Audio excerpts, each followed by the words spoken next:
नमस्कार, स्वागत है आपका एक और नई वीडियो के अंदर। पिछले वीडियो के अंदर हमने देखा था भागवत गीता का 9वां अध्याय। अब इस वीडियो के अंदर हम देखेंगे भागवत गीता का 10वां अध्याय। तो चलिए वीडियो को शुरू करते हैं।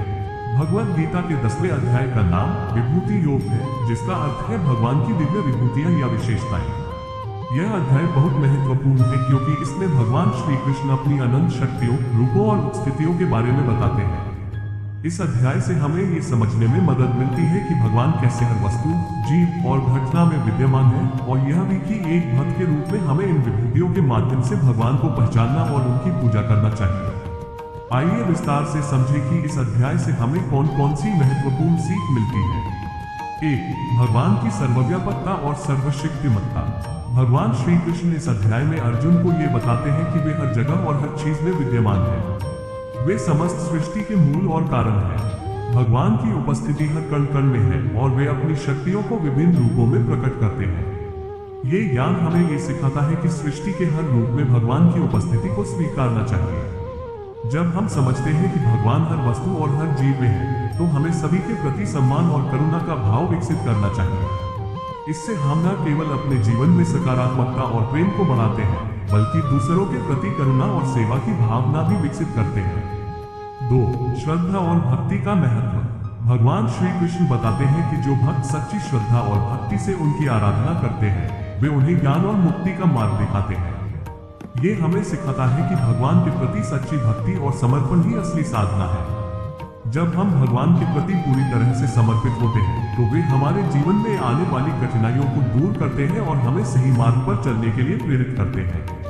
इस सीख से ये भी स्पष्ट होता है कि भगवान को पाने के लिए केवल बाहरी पूजा और कर्मकांड ही पर्याप्त नहीं है। असली पूजा है भगवान के प्रति मन, वचन और कर्म से समर्पित होना। श्रद्धा और भक्ति से जुड़ा हुआ जीवन ही सच्ची शांति और आनंद का मार्ग है। 3. भगवान की विभूतियों की पहचान और सम्मान। भगवान श्री कृष्ण ने इस अध्याय में अपनी विभूतियों का विस्तृत वर्णन किया है। वे कहते हैं कि वे वेदों में सामवेद हैं, देवताओं में इंद्र है, प्रकृति में हिमालय है, प्राणियों में शेर है, वृक्षों में पीपल है। ये सीख हमें ये बताती है कि हम भगवान को केवल मूर्ति या मंदिर में ही नहीं, बल्कि प्रकृति और हर जीव में भी देख सकते हैं। भगवान की विभूतियों को जानने से हमें ये समझ आता है कि जो भी श्रेष्ठ, शक्तिशाली, सुंदर और महान है, वह भगवान की ही शक्ति का एक अंश है।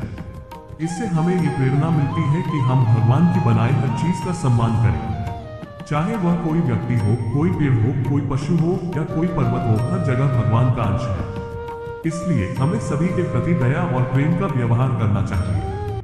4. संसार की वास्तविकता का ज्ञान। भगवान कहते हैं कि वे ही सृष्टि के सृजन, पालन और संहार करने वाले हैं। वे हर घटना के पीछे की शक्ति है। ये सीख हमें ये समझने में मदद करती है कि इस संसार की वास्तविकता क्या है।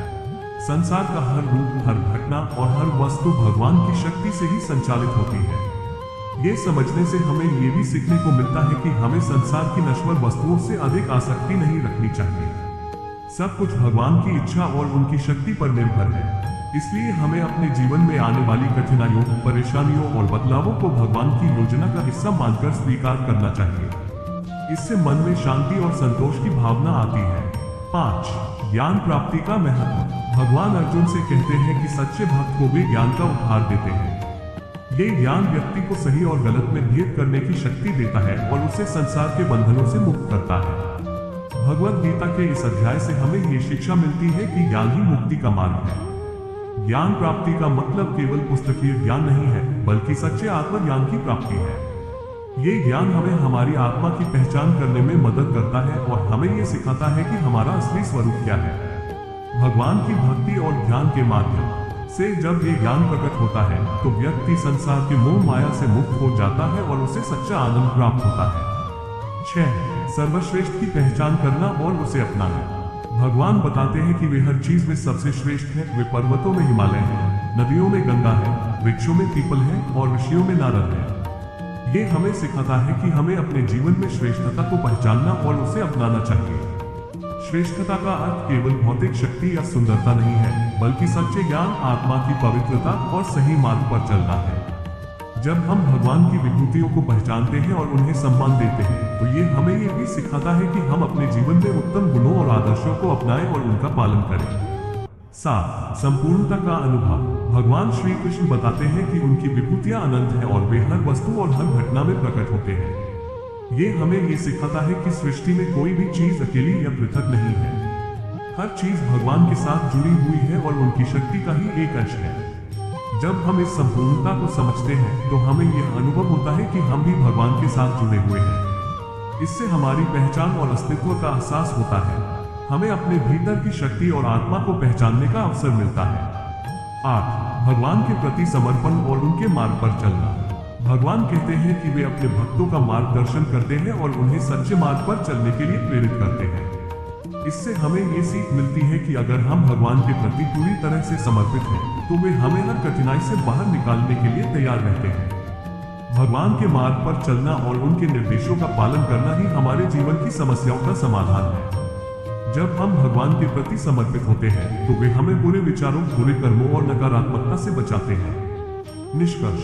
भगवद गीता का 10वां अध्याय हमें ये सिखाता है कि भगवान सर्वव्यापी और सर्वशक्तिमान है। वे हर वस्तु, हर जीव और हर घटना में विद्यमान हैं। हमें भगवान की विभूतियों को पहचानना चाहिए और उनके प्रति श्रद्धा और भक्ति से अपना जीवन समर्पित करना चाहिए। इससे हमें आत्मज्ञान प्राप्त होता है और हम सच्चे आनंद और शांति का अनुभव कर पाते हैं। इस अध्याय से हमें ये भी सीख मिलती है कि हमें अपने जीवन में श्रेष्ठता को पहचानना चाहिए और उसे अपनाना चाहिए। भगवान के प्रति समर्पण, श्रद्धा और भक्ति से जीवन को संवारना ही सच्चा धर्म है। जब हम भगवान की विभूतियों को समझते हैं तो हमें सृष्टि की वास्तविकता का ज्ञान होता है और हम अपने जीवन में आने वाली हर परिस्थिति को सहजता और शांति से स्वीकार कर पाते हैं। भगवद गीता का 10वां अध्याय विभूति योग कहलाता है, जिसमें भगवान श्री कृष्ण अपनी दिव्य शक्तियों और विभूतियों, विशेष शक्तियों का वर्णन करते हैं। इस अध्याय में भगवान अर्जुन को बताते हैं कि वह कैसे संपूर्ण सृष्टि में मौजूद है और उनकी शक्ति कैसे हर जीव, वस्तु और घटना में प्रकट होती है।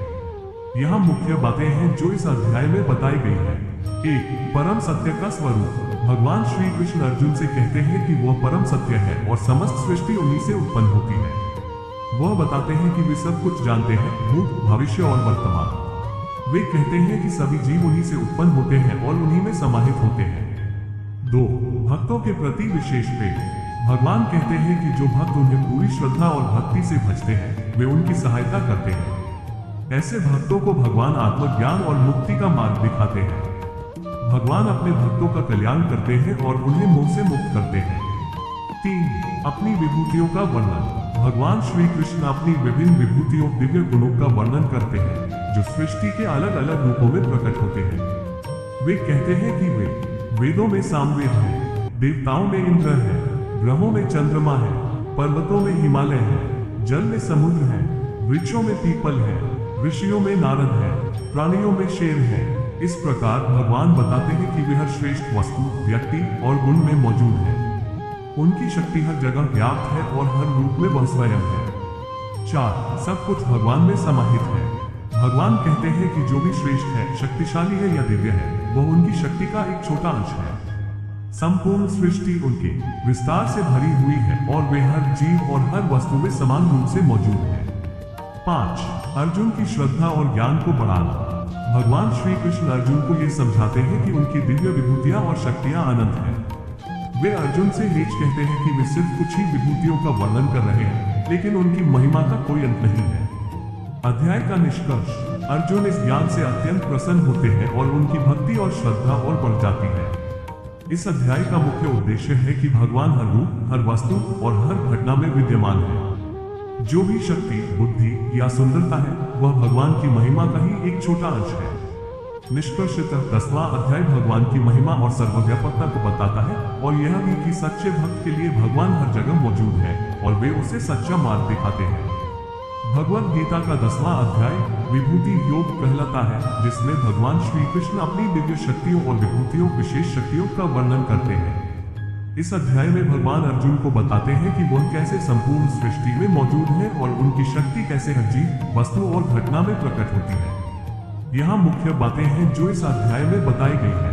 1. परम सत्य का स्वरूप। भगवान श्री कृष्ण अर्जुन से कहते हैं कि वह परम सत्य है और समस्त सृष्टि उन्हीं से उत्पन्न होती है। वह बताते हैं कि वे सब कुछ जानते हैं, भूत, भविष्य और वर्तमान। वे कहते हैं कि सभी जीव उन्हीं से उत्पन्न होते हैं और उन्हीं में समाहित होते हैं। 2. भक्तों के प्रति विशेष प्रेम। भगवान कहते हैं कि जो भक्त उन्हें पूरी श्रद्धा और भक्ति से भजते हैं, वे उनकी सहायता करते हैं। ऐसे भक्तों को भगवान आत्मज्ञान और मुक्ति का मार्ग दिखाते हैं। भगवान अपने भक्तों का कल्याण करते हैं और उन्हें मोह से मुक्त करते हैं। 3. अपनी विभूतियों का वर्णन। भगवान श्री कृष्ण अपनी विभिन्न विभूतियों, दिव्य गुणों का वर्णन करते हैं, जो सृष्टि के अलग अलग रूपों में प्रकट होते हैं। वे कहते हैं कि वे वेदों में सामवेद है, देवताओं में इंद्र है, ग्रहों में चंद्रमा है, पर्वतों में हिमालय है, जल में समुद्र है, वृक्षों में पीपल है, ऋषियों में नारद है, प्राणियों में शेर है। इस प्रकार भगवान बताते हैं कि वे हर श्रेष्ठ वस्तु, व्यक्ति और गुण में मौजूद है। उनकी शक्ति हर जगह व्याप्त है और हर रूप में वह स्वयं है। 4. सब कुछ भगवान में समाहित है। भगवान कहते हैं कि जो भी श्रेष्ठ है, शक्तिशाली है या दिव्य है, वह उनकी शक्ति का एक छोटा अंश है। संपूर्ण सृष्टि उनके विस्तार से भरी हुई है और वे हर जीव और हर वस्तु में समान रूप से मौजूद है। 5. अर्जुन की श्रद्धा और ज्ञान को बढ़ाना। भगवान श्री कृष्ण अर्जुन को ये समझाते हैं कि उनकी दिव्य विभूतियां और शक्तियां अनंत हैं। वे अर्जुन से कहते हैं कि वे सिर्फ कुछ ही विभूतियों का वर्णन कर रहे हैं, लेकिन उनकी महिमा का कोई अंत नहीं है। अध्याय का निष्कर्ष। अर्जुन इस ज्ञान से अत्यंत प्रसन्न होते हैं और उनकी भक्ति और श्रद्धा और बढ़ जाती है। इस अध्याय का मुख्य उद्देश्य है कि भगवान हर रूप, हर वस्तु और हर घटना में विद्यमान है। जो भी शक्ति, बुद्धि या सुंदरता है, वह भगवान की महिमा का ही एक छोटा अंश है। निष्कर्षतः 10वां अध्याय भगवान की महिमा और सर्वव्यापकता को बताता है और यह भी कि सच्चे भक्त के लिए भगवान हर जगह मौजूद है और वे उसे सच्चा मार्ग दिखाते हैं। यह था भागवत गीता का 10वां अध्याय।